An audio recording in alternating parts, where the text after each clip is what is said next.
Oi, gente. Vocês não sabem o que aconteceu. Eu gravei a aula inteira. Postei no YouTube. E aí, quando eu ia mandar já o link pra vocês, que eu fui reproduzir o vídeo, tava sem áudio. Então, eu vou gravar aqui mais uma vez. Então, a gente vai dar continuidade falando aqui dos helmintos. Primeiro sobre enteróbios vermiculares. E essas 4 parasitoses aqui, elas são bem simples, tá? Elas não tem muito segredo, não, muito mistério. São bem parecidas, o tratamento é o mesmo para as 4. Para as 3, o tratamento ali de o quereria é um pouquinho diferente, mas dá para seguir o mesmo raciocínio. Então, enteróbios vermiculares é chamado ali de enterobiose ou oxiurose. E aí vocês relevem os passarinhos aqui, porque quando dá esse horário, aqui tem um monte. Eles começam a tudo se comunicar entre si. É chamado também de oxiurose. E é uma verminose intestinal devido ali à ação dos enteróbios vermiculares, vulgo oxiurus, mais vulgarmente também chamado de cibuí, tá? Então, é aquela que promove aquela coceirinha lá na região anal, bem característica. A infecção costuma ser benigna, mas incômoda por conta desse prurido anal, que produz umas complicações, tá? Então, como complicação pode haver laceração, isso principalmente em crianças, porque criança às vezes não tem ali vai coçar, né? Vai ferir, vai ter contato, não vai lavar as mãos, vai acabar colocando a mão na boca ou em objetos e vai acabar promovendo uma infecção, uma autoinfecção, novamente, tá? Vai se reinfectar. Então, aqui nós temos o verme adulto, aqui também adulto, e o ovo. Aqui nós temos o macho, a fêmea e o ovo. O macho, como sempre, vocês já observaram que ele é um pouquinho menor, tá? A fêmea é maior, ela tem ali um corpo mais robusto. O macho tem aqui a parte da cabeça, toda a parte do corpo, e a cauda é um pouquinho enrolada aqui, né? Na direção do dorso. A fêmea, um detalhe aqui para a região aqui reprodutiva do macho, aqui é a região reprodutiva da fêmea. Também outro detalhe é que a fêmea tem 2 úteros, então ela pode gerar bastante ovinhos ao mesmo tempo. E aqui a cauda, né, a parte final ali da fêmea é mais alongada, diferente da do macho. Aqui nós temos o ovo, e o ovo contém aqui essa larvinha dentro. O ovo, ele tem um formato ali oval, tá? Mas é um oval imperfeito, porque aqui é bem como é que fala? É bem redondinho, tá? Essa parte daqui, porém essa aqui já é menos. Então, ela lembra ali uma letra D invertida, né? Não é, de fato, um oval perfeito. Então, esse aqui é o enteróbios vermiculares, nas formas ali de ovo, na forma só tem essas 2 formas, tá? Ovo e a larva, né, que vai ser eclodida desse ovo, depois vai evoluir para o verme adulto. Então, aqui, ó, nós temos a larva, né, ovo, larva, verme adulto. Então, aqui o indivíduo, ele vai se infectar como? Ingerindo esse ovo, ou colocando ali a boca, colocando a mão, né, na boca, sendo que essa mão está contaminada, vai passar pelo trato digestivo, vai passar ali, vai chegar até o intestino delgado, que é onde é o habitat, mais especificamente ali jejum e ilho, e ali essas larvas aqui, quando entra o ovo no intestino, devido à ação do suco gástrico, ela vai eclodir, então essa membrana aqui externa ela vai se romper, vai liberar a larva. A larva vai percorrer todo esse caminho, ao longo desse caminho ela vai amadurecendo, vai maturando. Lembrando que quando você ingere isso aqui, você não ingere, geralmente não ingere somente um ovo, né? Ingere vários ovos. Então, cada ovo aqui vai dar origem a uma larva, cada larva vai dar origem aqui a um adulto um adulto ou masculino, do sexo masculino ou do sexo feminino. Então, uma reprodução sexual. Então, nós temos aqui, ao longo do intestino, né, a larva, e ela vai se locomovendo, ela pode também chegar até o intestino grosso, aonde vai estar ali, onde vão estar os vermes adultos, onde também eles vão fazer a reprodução sexuada, e aonde a bonitinha da fêmea, tá, grávida, vai colocar os ovos e ela vai percorrer ali uma distância à noite, tá? À noite, gente, não se sabe ao certo, né, o porquê dessa migração da fêmea em direção ali ao reto para fazer a postura dos ovos. Mas é bem inteligente da parte dela, porque se ela põe os ovos aqui mesmo no intestino grosso, eles podem ser rompidos, eles podem, né, ainda ser... Enfim, a larva sofrer alguma destruição por ação do nosso sistema imunológico. Enfim, ela vai até a região ali final, no ânus, e faz a postura dos ovos aqui, porque é bem mais fácil de eliminar esses ovos e garantir ali que os filhotinhos dela, né, os ovinhos dela, posteriormente sejam eliminados, virem larvas e vão infectar outros indivíduos e perpetuar a espécie. Então, ela faz esse percurso aqui toda noite, põe os ovos aqui, depois retorna, e os ovinhos ficam ali na região anal, e é o que vai provocar, né, tanto esse deslocamento, quanto ali os ovos nessa região vai provocar o prurido intenso. Esse indivíduo vai fazer a eliminação das fezes e junto com as fezes também vem ovos com larvinhas lá dentro, tá? Com larva lá dentro. E aqui fechamos o ciclo, tá? O ciclo aqui é bem tranquilo. Aqui nós temos uma imagem microscópica de um ovo ainda não embrionado. Então, aqui temos um ovo de enteróbios vermiculares já corado, tá? Ele não tem essa coloração, ele é transparentinho, branquinho. Mas aqui ele já foi corado no laboratório e ele tem essa apresentação aqui, esse novelado, é um material realmente genético ali do que vai se tornar uma larva embrionária, e depois essa larva ela vai se desenvolver e quando entra em contato ali com o nosso intestino, né, aliás, suco gástrico, ela vai eclodir, o ovo vai eclodir. A transmissão. Então, a transmissão ela pode ocorrer pela ingestão de alimentos com ovos, ingestão acidental de ovos de suas próprias fezes, ou seja, é auto-infecção. Fui ali no banheiro, né, limpei ali que tinha para limpar, não lavei as mãos, acidentalmente coloquei a mão na boca, coloquei a mão em outros objetos, esse objeto acabei levando a boca, é uma ingestão acidental. A ingestão de ovos de outros hospedeiros em partículas de poeiras e alimentos. Então, isso aqui pode acontecer também. Tanto a ingestão de ovos de outros hospedeiros em alimentos, tá? E em partículas também, isso pode acontecer. Essa partícula tá ali contaminada com o ovo do enteróbios, tá? Falando um pouco sobre essa questão da ingestão de poeira, no ar mesmo, fica ali suspensa aquela poeira e às vezes a gente ali abrindo a boca, conversando e tal, mascando chiclete, né? Fazendo aquelas bolinhas de chiclete e tudo mais, bota o chiclete pra dentro, a gente acaba retendo ali partículas de poeiras que podem estar contaminadas. O quadro clínico, sintomatologia, nós vamos apresentar o prurido intenso na região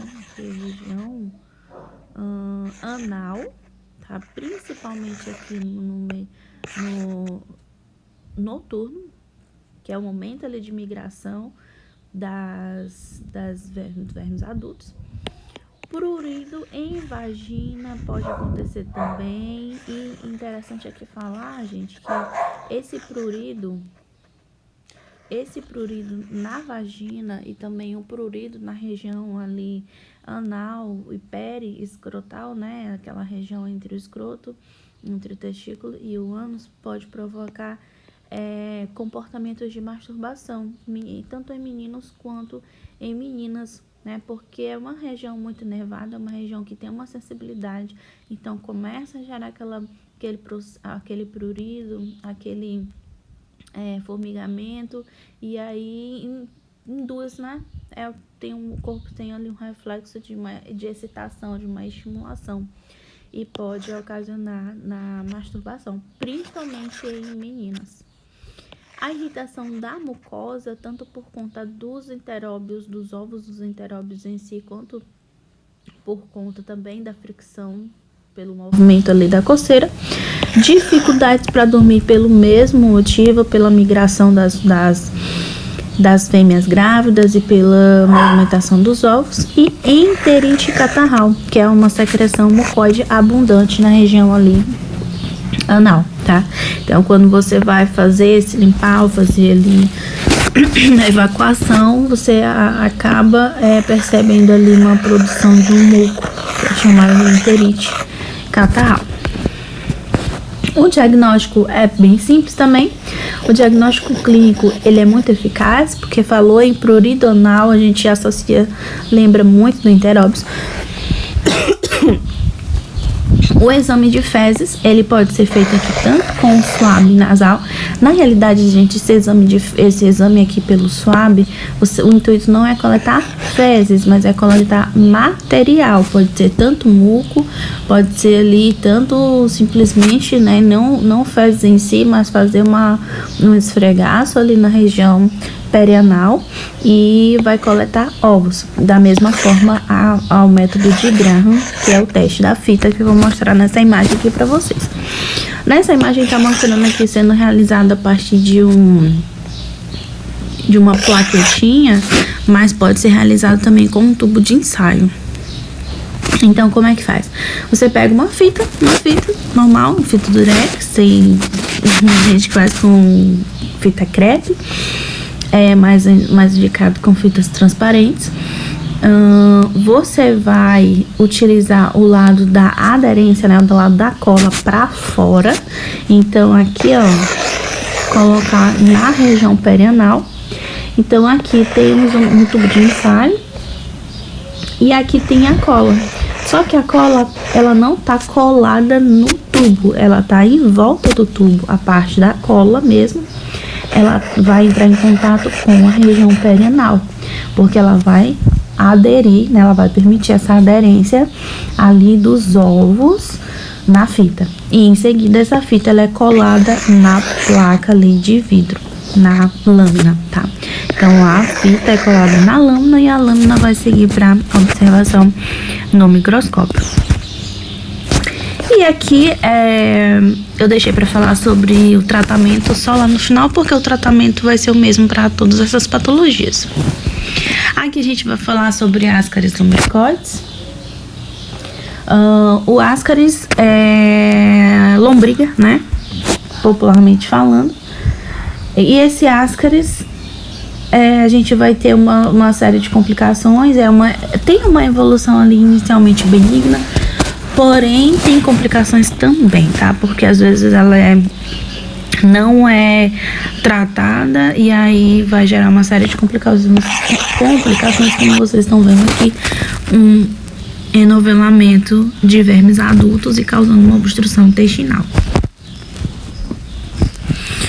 Então, aqui a forma ali de contaminação, ela pode acontecer pela ingestão de água e alimentos contaminados, disseminação de fontes de vetores mecânicos, né, através, aqui, lembrando que através dos ovos. Então as moscas, por exemplo, podem carregar esses ovos, que são os vetores mecânicos, tá? Então ela entra em contato com os ovos, depois vai lá, pousa na tua comidinha, deposita os ovos e assim ocorre a transmissão por vetor mecânico. E ela tem uma característica de grande aderência desses ovos na superfície.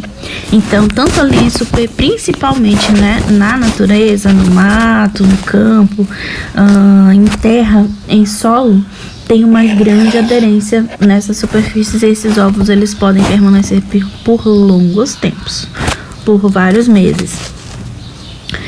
A questão da sintomatologia ela vai ser proporcional à carga parasitária. Quanto mais vermes adultos, maior vai ser a sintomatologia. Vai causar alterações tanto hepáticas quanto pulmonares, que é chamada ali de síndromes, né? Alterações tanto no fígado quanto nos pulmões, que a gente vai falar mais na frente. Então aqui eu esqueci de falar para vocês, gente, que o ciclo aqui de transmissão das enteróbios é um ciclo monoxêmico. E aqui o ciclo do Ascaris é um ciclo também monoxêmico, tá? Então ela vai simplesmente ter ali entrada em um organismo, saída e entrada novamente em outro hospedeiro suscetível da mesma espécie. Então nós temos aqui esse indivíduo. Vamos começar por aqui. Eu gosto sempre de começar ou pela ingestão ou pela eliminação. Vamos começar pela eliminação.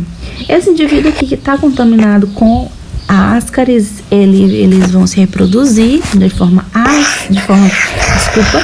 sexuada. Vai ter ali a produção das fezes e nas fezes vão estar os ovos.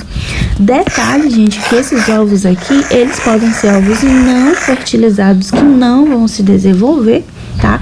Eles simplesmente vão ser eliminados e não vai desenvolver larva nenhuma daqui. E pode ser um ovo fertilizado, que esse sim vai se desenvolver, tá? Se o indivíduo ele foi infectado com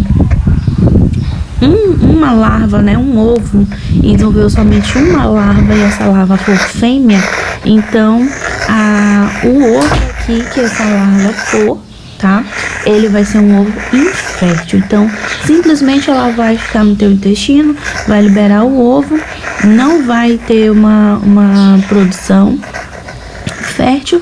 Com o tempo ali ela vai, se você não tratar, né, ela vai morrer, vai ser liberada ali pelas fezes. Porque ela não vai ter essa reprodução, tá? Ela simplesmente vai liberar o ovo, mas o ovo não tem nada ali para fertilizar. Já na presença do macho, tem ali o ovo fertilizado. E esse ovo fertilizado, ele vai começar a se multiplicar, até que vai virar um estágio ali larval dentro ainda do ovo, tá? É uma larva embrionária. E essa forma aqui é a forma infectante, tá? Então, quando outro indivíduo acaba ingerindo, ele vai ingerir esse ovo fertilizado. Esse ovo fertilizado aqui, ó, vem pelo trato digestivo. Chega aqui no trato digestivo, no intestino delgado, ele acaba no intestino, no estômago, né? Libera essa membrana. No intestino delgado vai estar a larva, essa larva vai acabar penetrando ali naquele tecido, indo para a corrente sanguínea. Da corrente sanguínea ele vai se movimentar até chegar aos pulmões. E é um grande diferencial tanto aqui do Ascaris como de Encilostomídeo, que ocorre também essa mesma característica, é que ao chegar aqui nos pulmões, eles vão conseguir penetrar ali através dos alvéolos pulmonares, vão passar para os bronquíolos, dos brônquios, traqueia, faringe, e até que no momento aqui a gente pode ou ter o reflexo de tosse, ou ali, né, ou mesmo sem o reflexo de tosse, no momento da deglutição. A gente vai acabar, essas larvas passam aqui da faringe, que é onde tem a conexão com a laringe, com o esôfago, e a gente vai engolir de volta essas larvas, tá? E aqui, quando a gente engole essas larvas, elas vão parar novamente no intestino delgado, aqui ela não se desintegra com o suco gástrico, ela passa novamente, chega no intestino delgado e ela já tá numa forma, já vai maturar e virar a forma adulta, tá? Os vermes femininos e masculinos. E fechamos o ciclo. Aqui são os ovos, também eles não têm essa coloração se dá ao método de utilizar ali os corantes, tá? Para melhor visualizar, mas são ovos já fertilizados, e aí com o tempo eles vão ser embrionados e desenvolver a larva. Então aqui nós temos a larva feminina, o verme adulto masculino. O verme adulto feminino, o verme adulto masculino. E a grande característica que diferença deles é que a verme feminina ela é maior, ela tem um espessamento maior e a cauda dela é retinha. Enquanto o adulto macho, ele tem ali um tamanho menor, o espessamento dele também é menor e ele tem a cauda ali enroladinha, encaracolada. Nessa imagem aqui a gente vê, o ovo embrionado, o ovo fertilizado vai começar a se dividir, passar do estágio larval, e aí depois, quando essa larva ela é liberada, vai virar o verme aqui adulto macho e aqui a fêmea. Gente, essas larvas, ela tem estágios, ela vai variar do estágio L1 ao L5. Então, como é que vai acontecer aqui? As larvas chegam ao intestino, tá? As larvas ali L3, que são infectantes para humanos. Então, elas chegam ali elas são ingeridas em estágio L3, L1, L2, elas vão ainda se desenvolver dentro do ovo. Elas vão penetrar ali os vasos, como eu falei para vocês, elas invadem o fígado em torno de 18 a 24 horas após a infecção, vai causar ali fibrose, vai causar edema no fígado. Vão para o coração cerca de 2 a 3 dias após a infecção, a ingestão, né, dos ovos. Elas chegam ao coração. No coração elas não vão causar danos, né? Não habitualmente, não vão causar danos. O intuito delas é chegar até os pulmões. Então, como o coração ele faz essa circulação para o pulmão, dentro de 4 a 5 dias após a ingestão, elas já estão no pulmão, tá? Nos pulmões. Lá, elas vão se transformar de estágio L3 para L4 em 8 dias após a ingestão.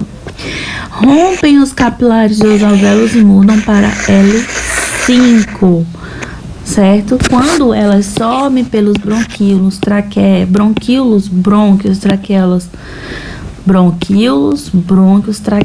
e faringe, tá? Elas já estão ali em estágio L5.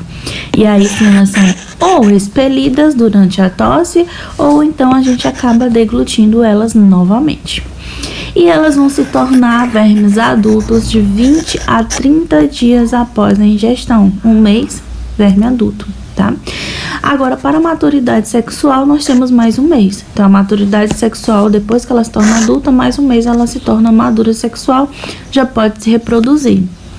Então, 2 meses após a ingestão dos ovos, já temos indivíduos maduros sexualmente falando. E os vermes adultos vivem em torno de 1 a 2 anos. O problema é que essas larvas, elas podem, sendo eclodidas dentro da cavidade ainda intestinal e fazendo uma autoinfecção, uma retroinfecção, tá? Quadro clínico. Nós temos a presença da ação das larvas. Aqui a ação das larvas, aqui a ação dos vermes adultos. As larvas, elas vão causar febre, tosse, dispneia, edema no alvéolo, manifestações alérgicas ali nos pulmões, bronquite ou até pneumonia. E todos esses sintomas, como eu falei para vocês, é chamado de síndrome, né? E essa síndrome aqui em específico é a síndrome de Leffler. Também pode haver a tosse produtiva com muco e catarro sanguinolento e pode conter larvas, isso mesmo. Então, quando você está expelindo através da tosse, pode conter aquele catarrinho, tá? Aquele muco, elimina ali na tosse, eliminou, pode conter larvas. Sim, então, lavem bem as mãos.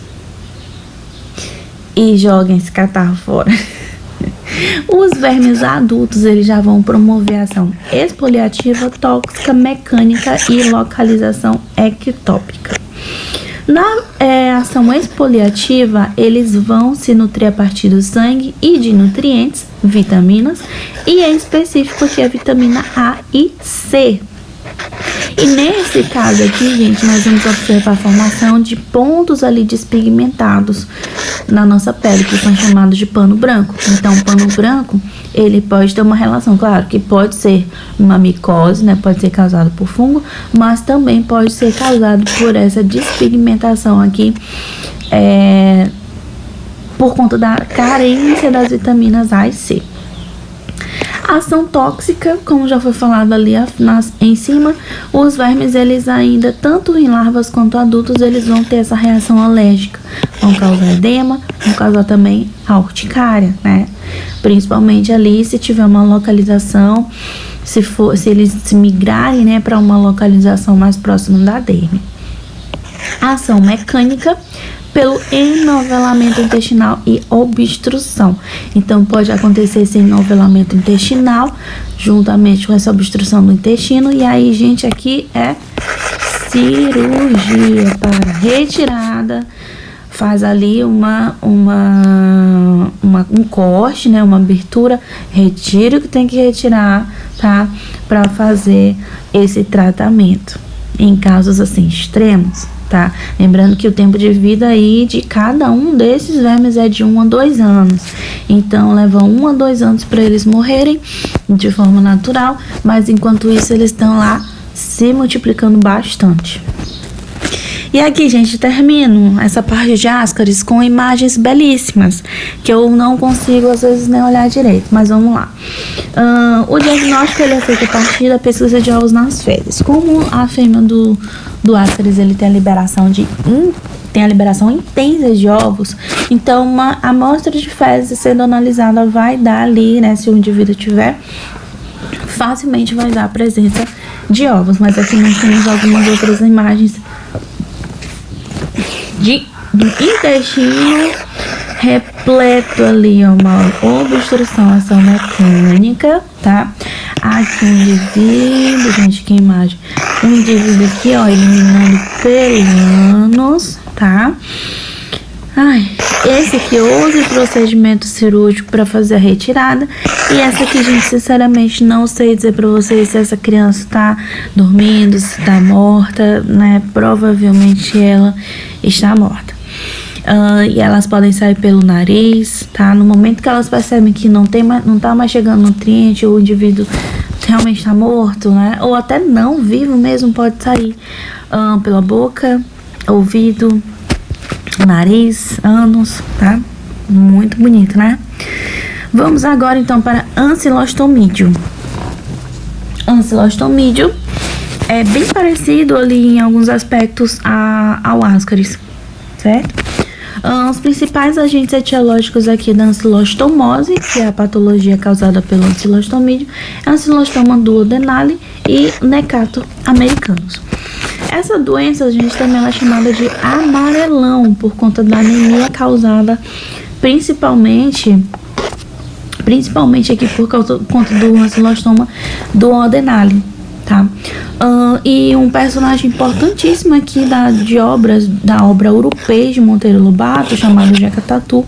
Ele é um personagem que ele ficou muito reconhecido, né? E ele foi até utilizado para campanhas publicitárias do Ministério da Saúde, porque foi associado ao Jeca Tatu a essa doença de ancilostomose, porque ele era aquela pessoa, né, do interior, andava descalço, era provavelmente pescador, tinha muita preguiça, muito sono, muita falta de vontade de fazer as coisas. Então, provavelmente o Jeca Tatu tinha ancilostomose.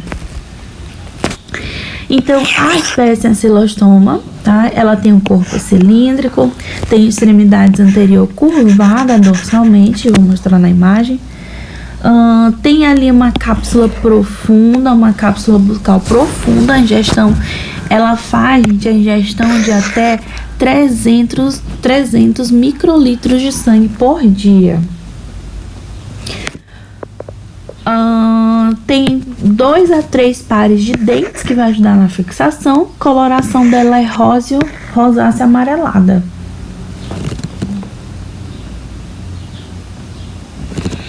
Ou esbranquiçada.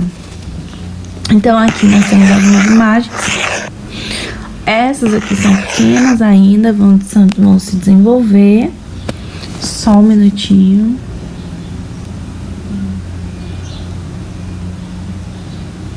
E nesses outros adultos, nós vamos percebendo aqui pelas setas os dentes, né? Os pares de dentes. Ó, então aqui, esses dentinhos vão ajudar a fixação para a realização da ação exfoliativa.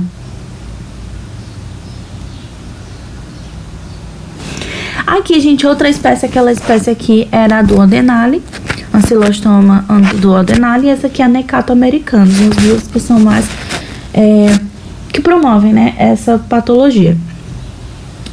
Aqui também o corpo vai ser cilíndrico. A extremidade anterior curvada dorsalmente também vai estar presente nessa espécie.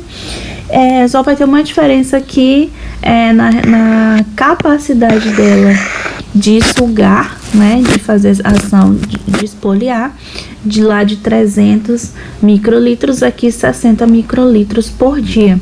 E no lugar de dentes, essa daqui vai ter 2 lâminas cortantes, né? Essas 2 lâminas aqui que vão também auxiliar ali na ação para a ação exfoliativa. Os ovos, várias imagens de ovos, aqui elas possuem essa membrana aqui delicada e bem, né, fina, transparente. Aqui são ovos ali que ainda não se embrionaram e aqui já temos uma larva embrionada. O ovo, ele apresenta entre 60 a 40 micrômetros, formato oval, não segmentado e uma membrana delgada. E aqui também, assim como nas formas além de estágio de larva, eles vão evoluir de L1, L2, L3, e a forma ali infectante pra gente vai ser a L3 também.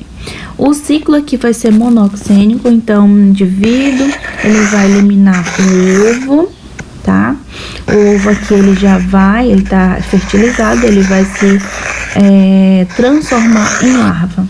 Essa larva aqui, ela não é infectante, é chamada de larva rabitifoide ou rabitiforme.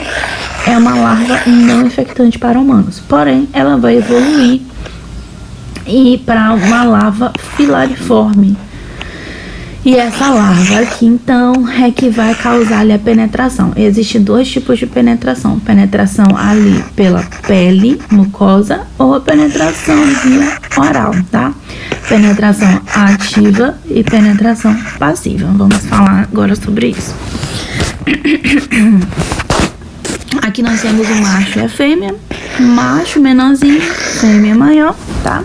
Igual ali aos outros casos. Gente, aqui o interessante é que quando essas larvas elas penetram, elas vão entrar ali, por exemplo, principalmente ali pelo pé, pernas, e elas vão rapidamente se locomover através dos vasos da circulação, tá? E elas vão promover um movimento bem parecido com o movimento das larvas de Ascaris. Circulação, pulmão, alvéolo, coração, pulmão, alvéolo, brônquio, bronquíolos, traqueia, vão ser deglutidas, vão voltar para o estômago, do estômago para o intestino delgado. Mesma forma. Lá no intestino delgado vão se transformar em vermes adultos. Então, como eu falei, as larvas L3 é a forma infectante para humanos. Então, antes da gente ingerir ou dessas larvas penetrarem aqui no nosso corpo, elas vão passar de estágios L1, L2, até chegar nesse aqui, que é o L3. As vias de transmissão passiva e ativa, tá? Na ingestão passiva, vai acontecer com a espécie Ancylostoma duodenale e na ativa, que é ali na penetração transcutânea, na espécie Necato americanus. E aí nós temos as duas formas ali de manifestação de sinais e sintomas: fase aguda, fase crônica. Fase aguda causada pelas larvas e fase crônica causada pelos adultos. Nós vamos ver aqui, então, a penetração ativa e penetração passiva. Na penetração ativa, o que vai acontecer? Nós vamos ingerir a larva L3. Aliás, desculpa, a larva L3 vai penetrar no nosso corpo. Ela vai romper ali a circulação sanguínea ou vasos linfáticos de 3 a 5 dias após a penetração. Vai chegar até o coração. Do coração ela vai ser expelida para o pulmão, onde vai se transformar em L4. Dos pulmões ela vai passar para os bronquíolos, para os brônquios, traqueia, faringe, laringe, vai ser deglutida ou eliminada. Vai passar pelo estômago até chegar no intestino delgado, onde vai se transformar em L5. E ali mesmo no intestino delgado vai virar o verme adulto, onde vai se reproduzir.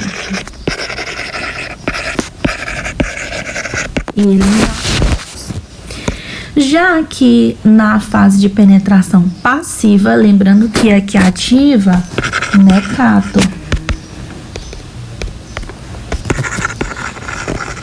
Necato americanus. E na fase passiva, Ancylostoma duodenale. A gente vai ingerir a larva, o ovo com a larva na configuração L3. O ovo vai perder a cutícula no estômago. Do estômago ele vai passar para o intestino delgado. Lá no intestino delgado ele vai encontrar as células de Lieberkühn, que são células especializadas ali, são como glândulas, né? E estão ali localizadas nas regiões do... Como fala? Das microvelocidades intestinais. Isso de 2 a 3 dias. Elas vão se transformar em L4 e na luz do intestino ela vai se transformar em L5, tá? Passa do estágio L4 a L5 de 4 a 5 semanas após a ingestão, certo? Na patogenia nós temos ali reações cutâneas, reações pulmonares. Então, o local de invasão na sensação, tem a sensação da picada, hiperemia, edema e prurido.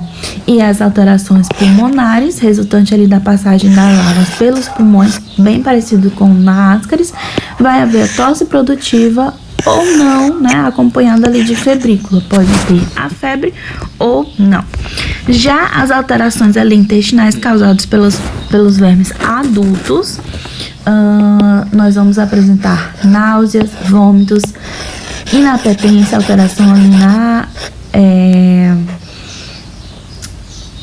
como fala? No apetite, tá? Diminuição do apetite, constipação, com flatulências, diarreia sanguinolenta ou não. Por que diarreia sanguinolenta? Porque aqui a gente está vendo, ó, um verme de adulto totalmente ali, ó, acoplado, realizando ação exfoliativa. Isso ali vai deixar edema, vai deixar lesões, tá? E pode haver esse sangramento. Em consequências, as consequências aqui da ancilostomose. Por tanto realizar, que nós temos essa imagem aqui novamente, fazendo a ação exfoliativa. A hematofagia, ela utiliza ali, o ferro utiliza as células dos tecidos sanguíneos, então o paciente ele vai apresentar anemia grave e por isso o nome da doença ali é chamada de amarelão. Hipoproteinemia, quantidade diminuída de proteína no sangue, porque ele vai estar utilizando para alimentação, e a diminuição ali dos depósitos de ferro, tá? Que tá o ferro que tá acoplado ali às hemácias. A leucocitose aumento ali da quantidade de leucócitos, e a eosinofilia também vai ter um aumento na quantidade ali de células do sistema dos leucócitos, né, de forma geral. Além disso, o paciente vai apresentar fadiga, dispneia e taquicardia, também que pode estar relacionada ali à anemia, pode estar relacionada também à dispneia. E aqui, por último, nós vamos falar da Urquereria Bancroft. A Urquereria Bancroft, ela também é chamada de filariose linfática, e a gente lembra muito daquela patologia lá, elefantise, né? Que na verdade é uma manifestação da elefantise. Nessa imagem aqui, gente, nós conseguimos observar a larva, é uma larva microfilária, e nessa larva, essa porção aqui é uma membrana resultante ali do ovo, né? Então ela vai, vou mostrar a imagem para vocês, ela vai se expandindo para acomodar e fica esse restinho, essa rebarba aqui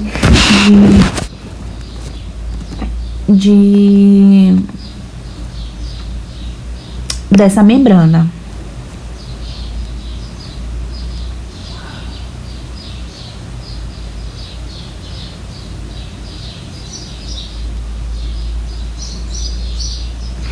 Então aqui os agentes etiológicos, né, causadores, é a Urquereria Bancroft, presente ali na África e nas Américas. Então aqui pra gente nós vemos essa daqui.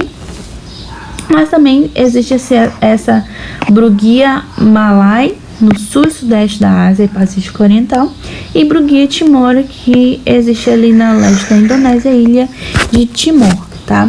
Todas causam a filariose linfática. E por que é chamada de filariose linfática? Porque elas afetam o sistema linfático, tá? Os órgãos linfóides. Então, nós temos aqui a fêmea, o macho, adultos, e aí mais uma vez, fêmea maior, macho menorzinho. E detalhe aqui também para a cauda da fêmea, que ela é retinha, e a cauda, a última posição ali do macho, ela é enovelada, tá? Ela tem ali uma extremidade enrolada. A fêmea média de 7 a 10 centímetros, o macho de 3,5 a 4 centímetros. O habitat desses vermes adultos, como já falei, são os vasos e gânglios linfáticos, e vivem em média de 4 a 6 anos, tá? Podendo morrer, ser eliminado. O problema é que eles se multiplicam também com uma frequência muito rápida. As microfilárias, que são uma evolução ali das larvas, então nós temos aqui um ovo embrionado, vai se transformar em larva, tá? E essas larvas ali vão crescendo, vão se desenvolvendo.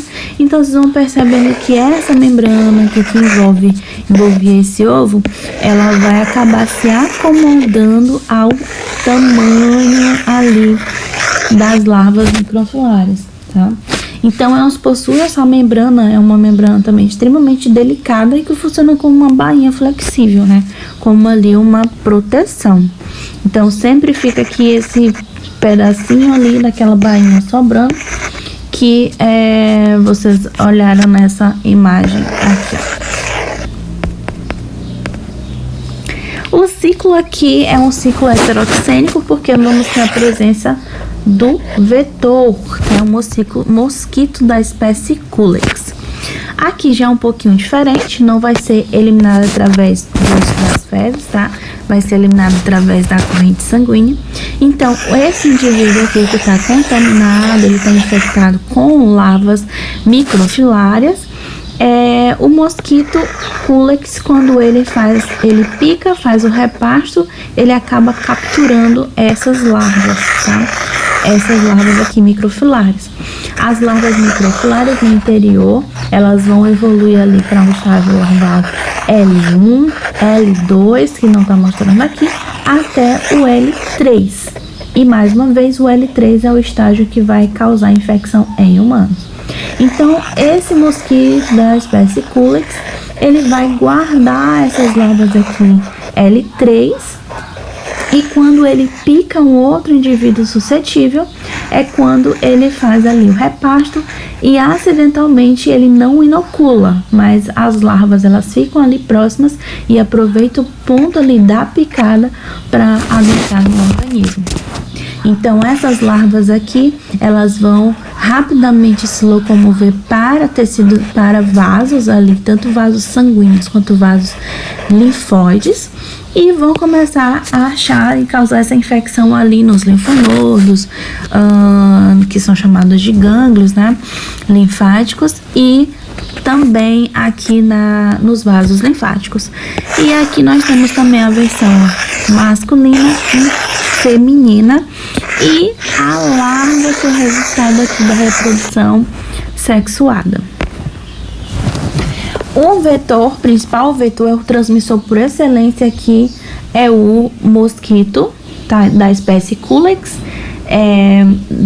do gênero, né, Culex, mas a espécie dele é o Culex quiquefaciatus. Ele vai transmitir. A fonte de infecção, indivíduos com microfilaremia, ou seja, no sangue nós temos ali a presença de microfilárias, e as larvas elas vão ser encontradas no vetor em formato L1, L2 e L3, que vai ser a forma infectante. A patogenia ela vai ser dividida em 3 estágios, vai ser em 4, aliás, assintomática, aguda, crônica e PT, que é eosinofilia pulmonar tropical. Na fase aguda,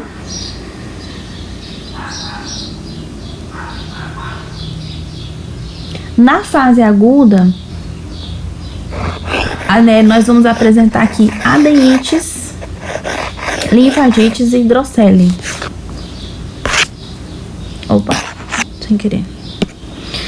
Vamos apresentar aqui adenite, linfagites e hidrocele. A adenite é inflamação e hipertrofia dos linfonodos. Linfangite, inflamação e dilatação dos vasos linfáticos, o que depois lá na frente vai causar elefantise. E a hidrocele também, né? Essas duas alterações aqui vai causar a elefantise, a distensão e espessamento dos testículos. Então, não isso aqui no testículo, mas existe a linfoedema, né? Vai ter o extravasamento ali desses vasos linfáticos. Na fase crônica, linfedema e elefantise. Lembrando que a linfedema é o acúmulo de linfa nos tecidos, linfedema, e elefantise já seria ali uma progressão mesmo bem tardia da patologia não tratada. No mínimo 10 anos, de 10, 11 para cima, para desenvolver essa elefantise, tá? Então imagina que o indivíduo passou ali 10 anos da vida dele infectado, mas não tratou, não percebeu e vai começar a apresentar ali sintomas de elefantise, que são lesões irreversíveis. Pode fazer a drenagem do líquido excesso? Pode, mas só que na elefantise, durante esse processo aqui de linfangite, hidrocele, linfedema, vai causando fibrose, vai causando alteração anatômica nos vasos, e isso não é reversível. A drenagem reverte, tem como fazer a drenagem do líquido, mas essas alterações ali nos vasos linfáticos e linfonodos não é reversível. E aqui também é o último estágio que tá muito associado com elefantise, tá? Eosinofilia pulmonar tropical. É uma síndrome, nessa síndrome causada pela migração das microfilárias para o pulmão, e vai causar aqui uma doença pulmonar e um aumento de eosinófilos, ou seja, tem um aumento ali da quantidade celular de eosinófilos. Então, nessas imagens aqui nós vemos casos extremos, extremos que não foram tratados, descuido e, enfim, né, muitos e muitos anos ali de sintomas. Então aqui a filariose acometendo aqui somente essa região da perna, com todos aqueles sintomas aqui no escroto, tá? E pênis. Aqui também, eu vou mostrar aqui pra vocês na legenda da foto. Tá aqui, ó, é o escroto, pênis, tá? E pênis é o mesmo homem. Homem de 44 anos com elefantise penescrotal. A lesão pesava de 18,5 quilos. Gente, e foca nisso aqui, 14 a 30 anos. O paciente apresentou febre 1 ou 2 vezes por semana e nunca procurou saber o motivo dessa febre. Então não é uma coisa que vem de uma hora para outra. Ele passou quase que 15 anos da vida dele sentindo febre todas as semanas e não procurou auxílio, tá? Só aí que a partir de 17 anos o foco começou a inchar, né? Então ele provavelmente teve ali um edema de escroto, de pênis e resultou nisso, né? Anos depois, elefantise. Então aqui só para fixar, né, cúlex. Aqui nós temos também a região da face, gânglios linfáticos ali cervicais sendo afetados. A microfilária, que depois vai se tornar um verme adulto. E aqui também na região da perna é muito comum, por conta até da dificuldade como fala? Na dificuldade ali do retorno venoso, né? De desinchar essa região. Exame laboratorial. Nós vamos realizar através ali da pesquisa da microfilária no sangue periférico. E detalhe, esse sangue ele tem que ser coletado à noite, porque durante o dia os vermes e as microfilárias elas têm preferência pelos vasos linfáticos. Então durante o dia, tá, elas ficam lá, durante a noite elas migram para a circulação periférica. Então pode ser coletado sangue à noite da região periférica, entre as 10 horas da noite a 4 da madrugada. E também a técnica que pode ser realizada, gota espessa, o esfregaço sanguíneo e o exame a fresco. Também existe o teste imunocromatográfico, que é um teste rápido, né? Você coloca parecido ali com aqueles testes de testagem do CTA. E aqui tem a linha controle, a linha teste. Se der duas marcações aqui positivas, né? As duas linhas em presentes, então indica ali um positivo. Somente controle marcar negativo. O tratamento, então, finalizando o tratamento aqui das 3 primeiras patologias, albendazol, mebendazol e bromato de pirantel, podem ser utilizados 40 mg de albendazol via oral em dose única, mebendazol 500 mg via oral em dose única para adultos e crianças acima de 2 anos, tá? Então, crianças de 1 ano não é indicado fazer mebendazol, existem outros medicamentos. Ou, se não for em dose única, pode fazer 100 mg 2 vezes ao dia durante 3 dias. Pomato de pirantel 10 mg por quilo, também em dose única. Eu particularmente prefiro medicamentos assim em dose única. Para o tratamento da Escherichia Bancroft, né, na filariose, nós vamos fazer aqui o dietilcarbamazina 2 mg por quilo via oral 3 vezes ao dia durante 12 dias. Muito longo tratamento, porém constatou-se também que o tratamento em dose única de 3 vezes a dose aqui por dia, só que em dose única também é eficaz, ou seja, 6 mg por quilo em dose única também vai utilizar a tratar. Aqui vai matar tanto larvas microfilárias como vermes adultos, tá? Além disso, nós temos aqui também uma medida que seria a associação do albendazol mais ivermectina. Então, o albendazol nessa mesma dosagem aqui, 400 miligramas via oral em dose única, mas a ivermectina 200 microgramas por quilo via oral também em dose única. Então faz associação, toma os dois medicamentos e o indivíduo aqui melhor tratado na fase ali aguda, tá? Esse tratamento de fase aguda e esse tratamento aqui já em fase crônica. E é isso, gente. Deixa eu ver se terminou. E é isso. Tô gravando essa aula pela segunda vez, mas agora deu certo. E aí, vou postar. Eu tenho uma apresentação agora com o pessoal da outra turma. Vou postar depois que eu finalizar aqui, tá? No horário do almoço. E aí, mando pra vocês o link.